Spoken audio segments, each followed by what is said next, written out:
오늘 본문에서 사도 바울은 하나님께서 자신에게 베풀어 주신 은혜에 대해서 디모데에게 간증을 하고 있습니다. 하나님을 찬양하고 있는 거죠.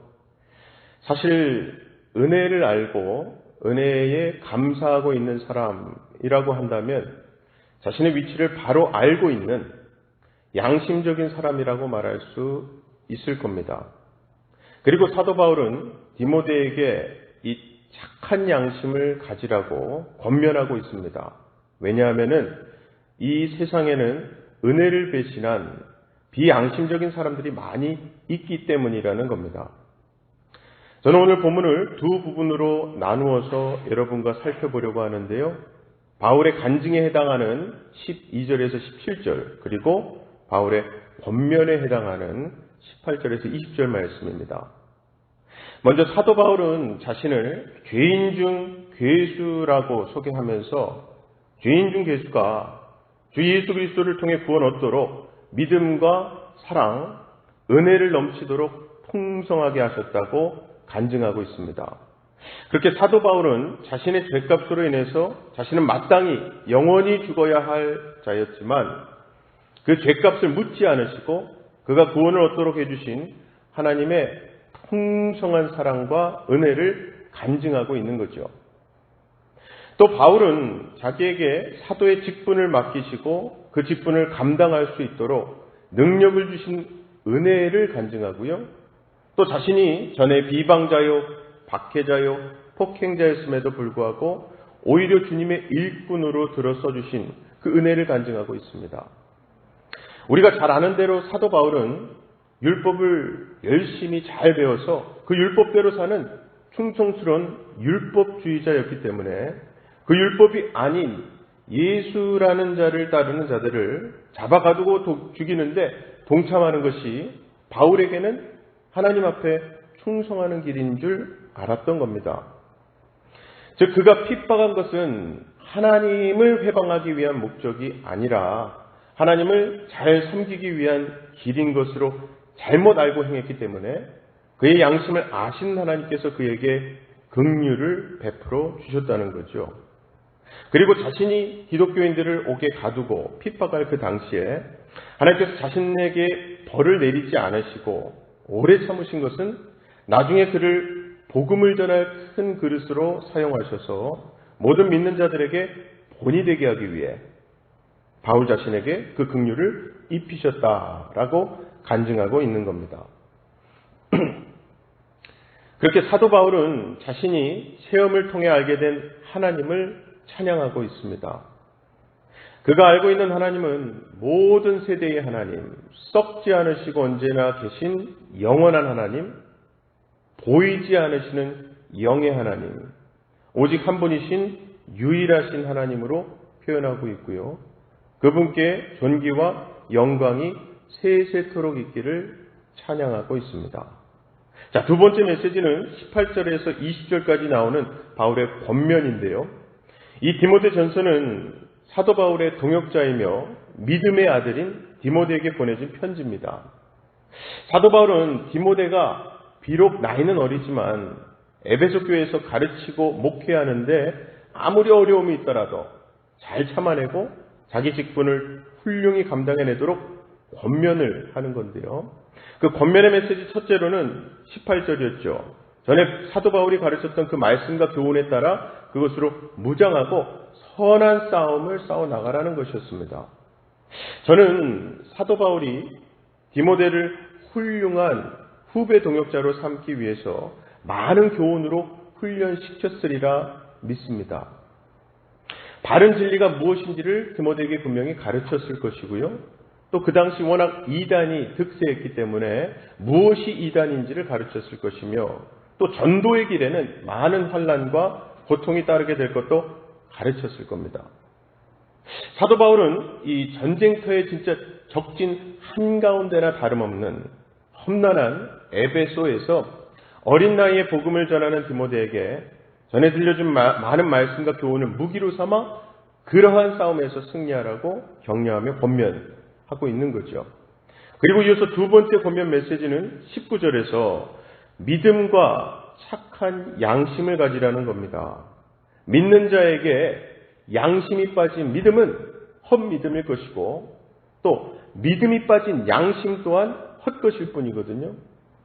정말 믿음이라는 것은 그리스도를 믿고 따르는 진리의 길을 말하는 것이고요. 또 양심이라는 것은 하나님께서 본래 주신 때묻지 않은 거짓이 없는 순수한 마음을 말하는 것인데, 그래서 사실 사람이 아무리 나이를 먹어가도 깨끗한 양심을 유지할 수 있고요. 반대로 나이가 아무리 적어도 때묻고 거짓스러운 양심 가질 수 있지 않습니까? 양심이 바르지 못한 사람에게는 좋은 믿음이 뿌리 내릴 수 없을 것이므로 좋은 믿음을 가졌다는 말은 결국 양심이 바르다는 말도 되는 거죠. 모든 사람에게는 본래 하나님께서 선한 양심을 주셨기 때문에 우리로서는 믿음을 통해서 이 선한 양심을 회복해 가는 것이죠. 중요한 것은 성경이 말씀하는 이 양심은요, 자기 기준적이 아니라 하나님의 기준에 따른 마음 상태여야 하는 게 참 중요합니다. 왜냐하면 사람마다 어느 정도가 양심적인지 그 기준이 서로 전부 다 다르기 때문에. 마찬가지로 믿음도 그렇죠. 믿음도 자신의 기준이 아니라 하나님이 바르시는 기준, 믿음이 되어야죠.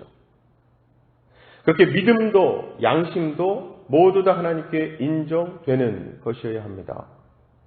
그러면서 마지막 20절에서 사도 바울은 함께 믿음의 길을 걷다가 탈락한 사람 둘을 이야기하는데요.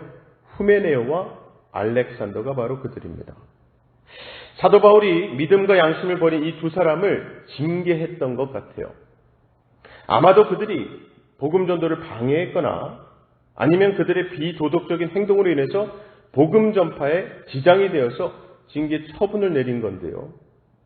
그렇게 이 두 사람이 믿음과 양심을 버렸기 때문에 사탄에게 내어준 바 되었는데, 디모데에게는 제발 믿음과 선한 양심을 지켜서 이 선한 싸움에 승리하라는 권면을 바울이 하고 있는 겁니다. 그래서 결국 오늘 말씀을 한마디로 요약하자면 하나님의 은혜를 알라는 것이고요. 하나님께서 왜 은혜를 베풀어 주셨는지를 알라는 것이죠. 그렇게 함으로써 믿음과 착한 양심을 가지라는 교훈 말씀인데요. 우리가 하나님으로부터 입은 은혜가 어떤 것이 있을까요? 어떤 은혜보다도 죄인들인 우리에게 믿음을 주셔서 하나님의 아들, 딸로서 하늘나라의 상속자들이 다 되게 하신 게 가장 큰 은혜인 줄로 믿습니다. 그뿐 아니죠. 우리 각자에게 하나하나 베풀어 주신 은혜들이 얼마나 많습니까? 정말 그 위대한 사도 바울도 자신을 죄인 중 괴수라고 했는데, 우리가 나 스스로를 말한다면요, 바울처럼 죄인 중 괴수였다고 고백 나올 수밖에 없지 않습니까? 그러한 죄인들을 하나님의 자녀로 삼아주시고 영원한 하늘나라의 상속자가 되게 해주셨으니 얼마나 큰 은혜입니까? 그리고 성경이 우리에게 줄곧 말씀하시는 것은 우리로 믿는 자들의 모본이 되라고 그 크신 은혜를 베풀어 주신 것임을 우리가 잊지 말아야겠죠. 그래서 그러한 은혜를 바로 아는 자들이라고 한다면 모든 일을 주님을 중심으로 생활해야 합니다. 열심히 주를 섬겨야겠죠. 죽을 자를 살려주셨으니 생명을 걸고서라도 열심히 하나님 섬겨야 하지 않겠습니까? 우리가 하나님을 위해서 할 수 있는 일이 무엇인지 찾아서 능동적으로 최선을 다해야 합니다. 그리고 남들에게 여러모로 모범적인 신앙생활을 해야 하는데, 이 모범적인 신앙이라는 것이 한마디로 믿음과 착한 양심이 있는 신앙생활을 말합니다. 그래서 다른 누가 우리를 보더라도 예수 그리스도를 믿는 자 같다고 말을 들을 수 있게 살라는 거죠. 아무쪼록 하나님께서 우리 각자에게 베풀어 주신 은혜를 하나하나 찾아보시며 진심으로 감사하시고 그 은혜에 보답하기 위해서 오늘도 충성으로 하나님을 섬기시고 또한 일상생활에서 믿는 자의 모범을 보이시는 저와 여러분 다 되시기를 주님의 이름으로 간절히 축원합니다. 시간 다 같이 두 가지 기도 제목 놓고 기도하실 때에 오늘 말씀에서 사도 바울의 감사와 은혜의 간증 권면을 통해서 우리 또한 하나님으로부터 받은 은혜와 감사, 새롭게 깨닫는 삶을 오늘도 살아내므로 착한 양심 가진 자 되게 해달라고 기도합시다. 두 번째는요, 오늘이 네팔 2차 온라인 단기 선교 마지막 날입니다. 하나님 은혜 가운데 잘 마무리될 수 있도록 선교팀과 또 현지 교회 리더십과 성도님들 위해서 기도 부탁드립니다. 사랑의 아버지 하나님 감사합니다. 하나님께 감사할 거리들을 세다 보면은 세는 것 자체가 의미가 없을 정도로 모든 것이 감사거리요 은혜거리들인 줄로 믿습니다. 무엇보다 우리를 살리시기 위해 당신의 외아들 예수 그리스도를 십자가에 못 박게 하시기까지 사랑해 주신 그 은혜를 기억할 때에 우리가 죄인으로서 죄인 중 죄인으로서 감사할 수밖에 없고 그 은혜 가운데 삶으로 우리의 신앙생활 또한 착한 양심, 선한 양심을 가진 마음과 믿음, 삶이 일치되는 신앙인들이 다 되게 하여 주시옵소서. 특별히 오늘 네팔 2차 온라인 단기 선교 드디어 마지막 날입니다. 지난 이틀간도 하나님 풍성하게 부어주신 은혜 덕분에 많은 말씀에 대한 도전과 또 뜨거운 간증과 기도와 격려와 권면이 있었는데 이제 오늘 마무리를 지으며 서로를 향한 하나님의 사랑 은혜를 깨닫게 하시고 비록 육신적으로는 멀리 떨어져 있는 형제 자매들이지만 우리가 서로 연결되어서 성령님의 은혜 가운데 항상 기도로 연합되어 있을 때에 하나님의 놀라우신 능력과 기적과 구원 역사가 그곳과 이곳 곳곳에서 일어나게 하여 주시옵소서. 지금까지 하나님의 은혜로 인도하신 그 은혜가 앞으로 더 큰 은혜로 우리를 붙잡고 인도해 주실 줄 믿사옵고 모든 말씀 예수님 이름으로 기도하옵나이다. 아멘.